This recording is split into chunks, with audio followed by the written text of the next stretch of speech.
देखो इतने लोग बैठे हैं, आप सो के उठते हो तो आपका पहला चिंतन क्या होता है? क्या मंत्र होता है? भगवान का नाम प्रियालाल आते हैं आपके चिंतन में?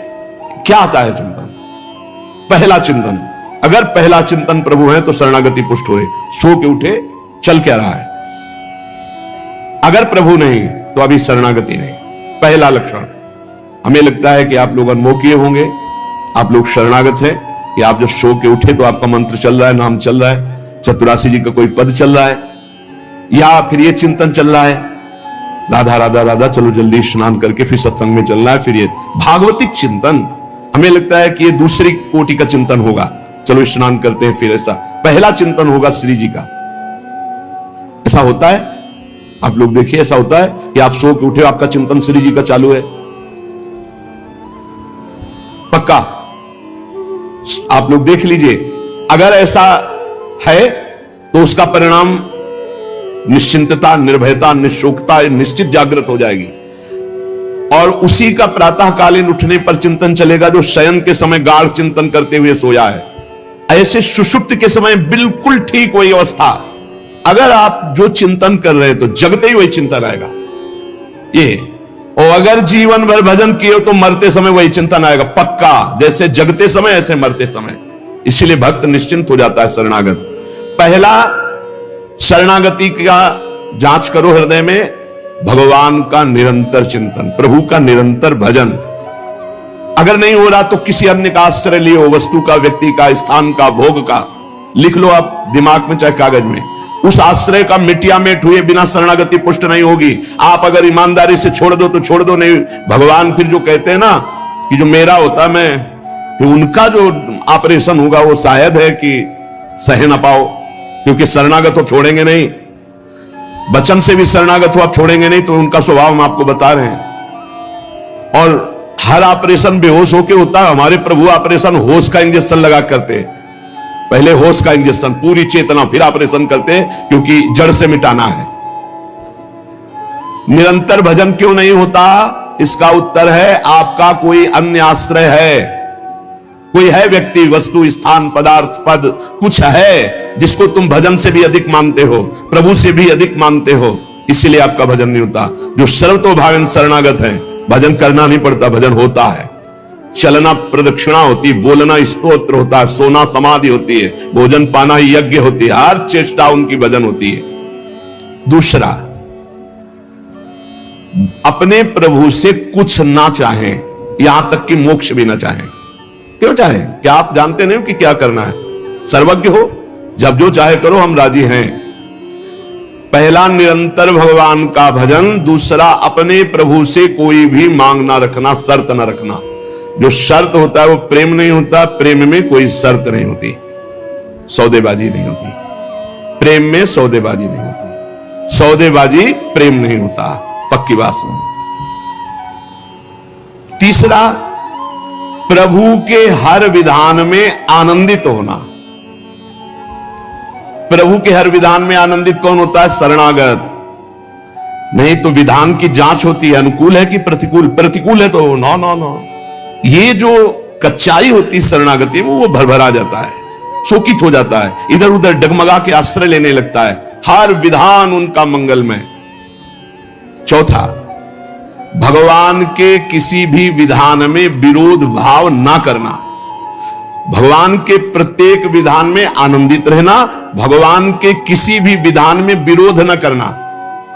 जो किया अच्छा हो रहा है, नहीं बहुत हाहाकार मचने वाला है, सब नहीं, जो प्रभु का विधान है वो मंगलमय है, सब मंगलमय है।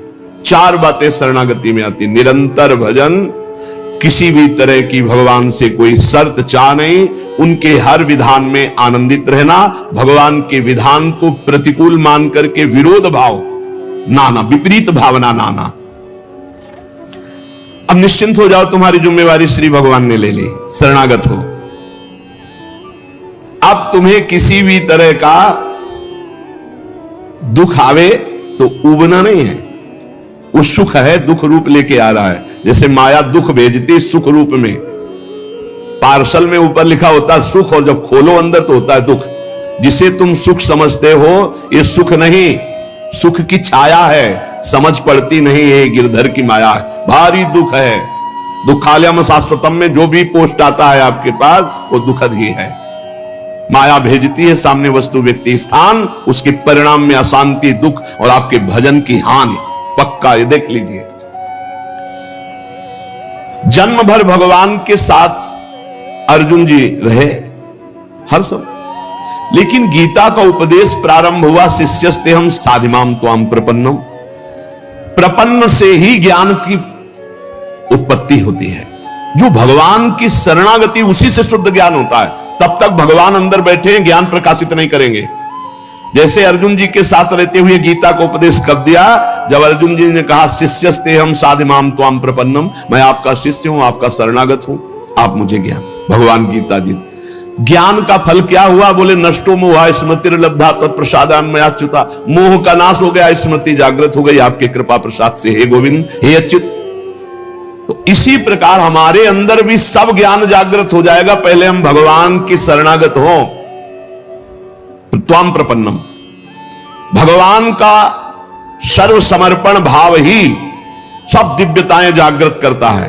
भगवान के प्रति जितना समर्पित होते जाओगे उतने दिव्य ज्ञान होता चला जाएगा, और जो चीजें आपकी दुर्गति कराने वाली वो सब भस्म होती चली जाएंगी। जब कुछ नष्ट होने लगे तो क्षोभ मत करना, वो नष्ट जरूरी था होना, ये बात दिमाग में बैठा लो। कुछ पकड़े मत रहना, क्योंकि भगवान को जो लगेगा वो हटा देंगे, वो नष्ट कर देंगे। जो वस्तु भगवान नष्ट करे तो जान लो परम मंगल विधान, ये वस्तु हमें भगवत प्राप्ति में बाधा पहुंचा देती, इसलिए भगवान ने उसे नष्ट कर दिया। भगवान को समर्पित वस्तु के नष्ट होने में तुम्हें क्यों जलन हुई? क्योंकि तुमने तो भगवान को अपना सर्वस्व मानकर समर्पित कर दिया। अब तुम्हारे पास अपना कहलाने के लिए सिर्फ भगवान है, और भगवान की सब वस्तु जब जो चाहे हटा ले, जब जो चाहे रख ले। जरा इस पर विचार करो। आप राजी हो शरणागत? आपके पास अपना कहने वाला शब्द केवल भगवान के लिए है, और जो भी कुछ आपके पास है वो सब भगवान का है। वो चाहे अभी बुला ले, चाहे वर्षों रखे, चाहे अभी नष्ट कर ले, चाहे और बढ़ा दे। क्या राजी हो इस बात में शरणागति पर? अंदर से देख लो, तुमने तो दे दिया भगवान को, और तुम्हारा था कब, और वो था कौन, तुम्हें पता है? नहीं पता। इसी अज्ञान का नाश करने के लिए पहले ये बात स्वीकार करो, अपना कहने के लिए हमारे पास अब एक बात रह गई है, प्रभु। हमारे पास जो कुछ है, शरीर, मन, प्राण, आत्मा, परिवार, धन, संपत्ति, सब प्रभु को दे दिया। सोहम तभी वास्तिता। अब जब प्रभु को दे दिया तो जब मन आवे तब ले ले। जैसे हम अपने घर की कोई वस्तु किसी को दे दिया, वो कह रहा है रखे रहो, हम ले लेंगे। अब जब कभी वो ले ले तो ईमानदारी से हमको दुख नहीं होना चाहिए, क्योंकि हमने उसको दे दिया। अब आप देख लीजिए, तुम जो भी करते हो वो मेरे को समर्पित कर दो। एक एक बात समझ लो। यहां यत करो से कहा है, ये करो ऐसा नहीं कहा। तुमसे जो भी हो रहा है तुम भगवान को समर्पित करो। पहला काम ये, हम शरण में जा रहे हैं, सर्वधर्मान परित्यज्य। हम भगवान की शरण की तरफ यात्रा कर रहे हैं। यत करोषि, ये तो सर्वाणि कर्माणि मयि सन्न्यस्य मत्पराः, मेरे परायण होकर सारे कर्म मेरे को समर्पित कर। क्या जाता है? तुम जो कर रहे हो, ऑफिस जा रहे हो, नौकरी कर रहे हो, किसानी कर रहे हो, व्यापार कर रहे हो, 8-10 घंटे जो कर रहे हो उसमें बीच बीच में भगवत स्मरण करो, और पूरे 8 घंटे भगवान को समर्पित कर दो। कितना बढ़िया साधना बन रही। और जब भगवान को समर्पित करने की बात रहेगी तो स्मृति रहेगी भगवान की। यत करोषि, तुम सारे के सारे कार्य मेरे को समर्पित कर दो। यत माने जो कर रहे हो। तो क्या उसमें पापाचरण भी होता है क्या? तो क्या भगवान के लक्ष्य रखने वाले उपासक में पाप वासना वाली बातें रहती क्या? इसका मतलब सत्संग सुना नहीं, इसका मतलब सतमार्ग में भी तुम्हारा प्रवेश नहीं हुआ। नहीं तो ये प्रश्न ही नहीं उठता कि भगवत मार्ग में चलने वाले का कदम कुमार्ग में चला जाएगा।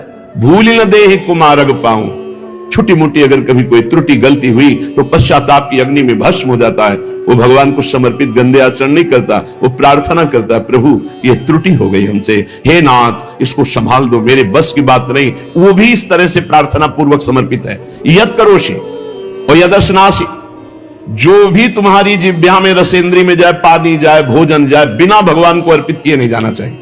अभी शरणागति पुष्ट हो जाएगी। जो भी कार्य करो भगवत समर्पित करो। एक स्थिति आती है जहां भगवत समर्पित करना नहीं पड़ता, स्वयं होता रहता है। वो होता है तन, मन, वाणी और अहम, इनका समर्पण जिनका हो चुका है पूर्ण रूप से, अब उनका नहीं होता कृष्णार्पणमस्तु, ये तो प्रारंभिक। पर ये जब तक स्थिति नहीं है तब तक प्रारंभिक दशा में ही हो, हर समय भगवदाकार स्थिति, कौन किसको समर्पण करे, ये स्थिति जब तक नहीं तब तक सिद्ध बनने की कोशिश न करे। आचरण जैसा आज्ञा हो रही शास्त्र की वैसे चले तो स्थिति आ जाएगी। यदश्नाशी, बिना भगवान को अर्पित किए कुछ नहीं खाना। भगवान आदेश करें जो पा रहे हो वो मेरे को अर्पित करो पहले। यदि शुद्ध शरणागति प्राप्त करना है तो जो कर्म कर रहे हो पहले, ये तो सर्वाणि कर्माणि भगवान कह रहे हैं, यत् करोषि, जो कर रहे हो मेरे को अर्पित करो, जो खा रहे हो वो मेरे को अर्पित करो। कुछ भी ऐसा खाओ मती जो भगवान को अर्पित नहीं कर सकते, ऐसा करो मती जो भगवान को अर्पित नहीं कर सकते। यज्जुहोषि, अब जो भी तुम भागवतिक आचरण करते हो, हवन यज्ञ आदि, तो बोले हम तो हवन नहीं करते, हम तो यज्ञ नहीं करते। यज्ञानाम जप यज्ञोस्मि, यज्ञों में सबसे बड़ी यज्ञ है जप यज्ञ। तो आप जो ये जप यज्ञ कर रहे हैं ये भगवान को अर्पित करो। भगवान कह रहे हैं ददाशी, जो तुम दान देते हो, दूसरों की सेवा करते हो, उसके भोक्ता मत बनो, कर्ता मत बनो। कर्ता कैसे नहीं बनोगे? हमारी वस्तु हम दान देते हैं, नहीं नहीं, प्रभु की वस्तु है। त्वदीयम वस्तु गोविंदम तुभ्यमेव समर्पये, आपकी दी हुई वस्तु आप इस रूप में आए आपको दे दिया।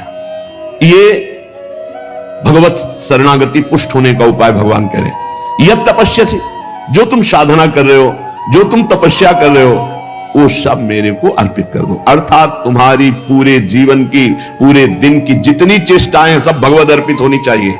इससे तुम्हारी शरणागति पुष्ट हो जाएगी। यद करोसी यदस्नासी यज्जुहोसी ददासी यद तपस्यसि कौन्तेय तत्कुरुषु मदर्पणम, मेरे को अर्पित कर दो। अब ध्यान रखना, अब अपनी कमी की चिंता नहीं करनी, क्योंकि हमने भगवान को सब कुछ अर्पित कर, और कमी रहेगी नहीं। कमी रहती है अहंकार के कारण, भगवत विमुक्ता के कारण।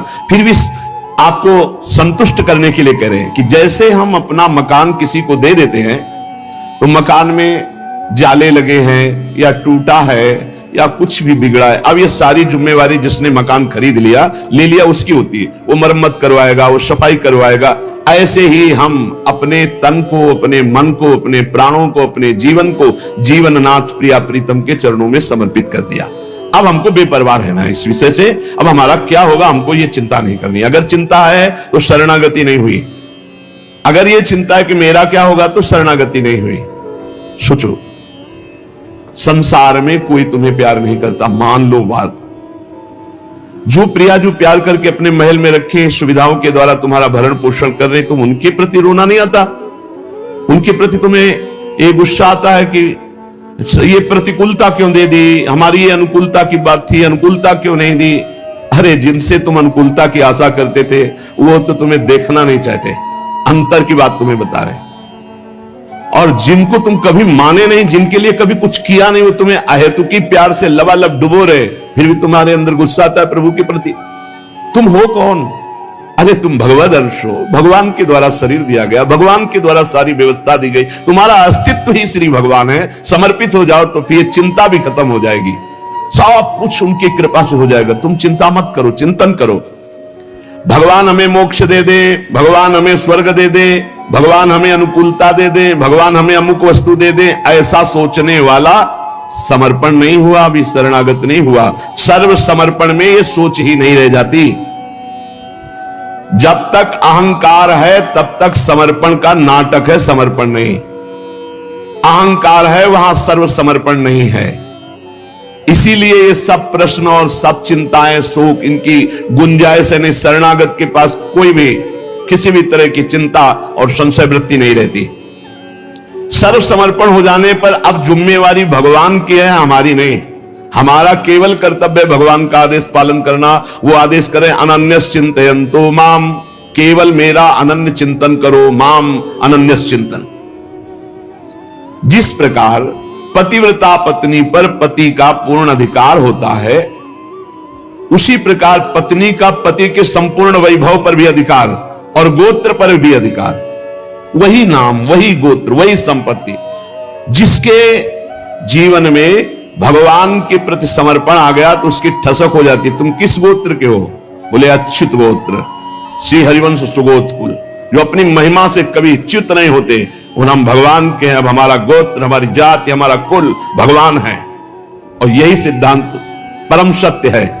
एक माई आके बहुत रोई और कही जिंदगी हो गई, नौ दुर्गा पूरी रहती थी, रोज शंकर जी को जल चढ़ाती और रोती जा रही थी, और मतलब हो सकता है 65 वर्ष की, हमारे पति को ले लिया, हमारी पूरी श्रद्धा नष्ट हो गई, जीवन भर व्रत और शरणागति को समझो भाई, बहुत आनंद आ जाएगा आपके पास। अगर आप भगवत मार्ग में चल रहे हैं, शरणागत हैं, तो आपके पास अपना कहने के लिए अब कुछ नहीं बचा, वो केवल श्री भगवान है। मेरे तो गिरधर गोपाल दूसरों न कोई।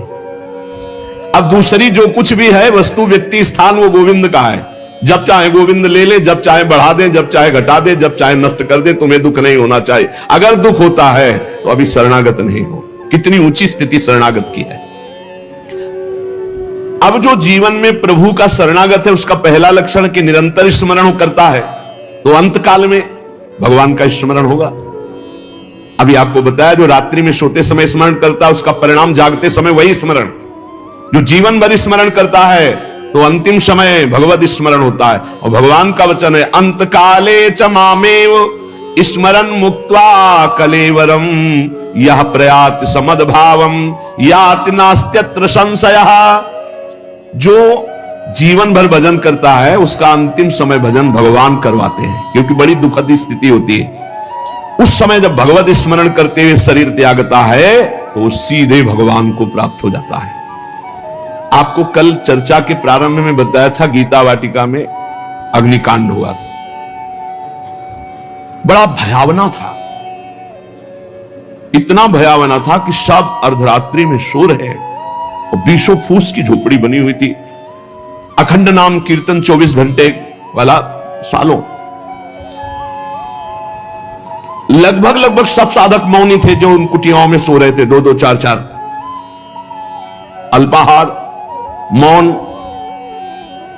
कोई बिल्कुल फलाहार, सब दिव्य साधना में लगे। और जब आग लगी थी, वस्त्र, ठाकुर जी, पाठ के ग्रंथ, चित्रपट सब जल गए थे, क्योंकि सब उपासक ही थे। जब भाई जी हाहाकार सुनाई दिया तो भी निकले। उनका जो भोग के लिए घी है वो लाओ, बूरा है वो लाओ, और जो जाज्वल्यमान अग्नि डलवा, भगवान पधारे।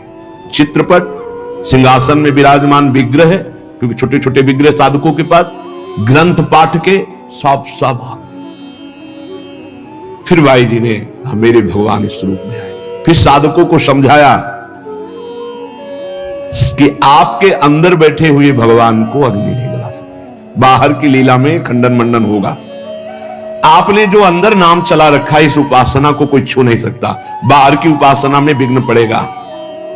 बाहर की लीला एक अलग है, इसीलिए उपासक अंतर्मुखता पर प्रधानता रहे। अंतर्मुखता पर प्रधानता नहीं रहेगी, बोले हमारे भगवान गिर गए, कोई बहुत अनिष्ट होने वाला है, आग लग गई, कोई बहुत अनिष्ट। अरे अनिष्ट कैसे हो सकता है? मंगल भवन की शरण में अनिष्ट हो सकता है? बोले कोई विनाश लीला होगी, क्यों नहीं होगी? सृष्टि रचना लीला होती, पालन लीला होती, तो विनाश लीला होना कौन सा भयावह है भाई? 3 लीलाएं हैं, तो भयावह क्या है इसमें? विनाश होगा तो क्या विनाश होगा? अविनाशी का विनाश नहीं हो सकता, विनाशी को बचना नहीं है, तो आज है नहीं तो कल विनाश तो होना ही है, क्या परेशानी है? जब सब में भगवान को देख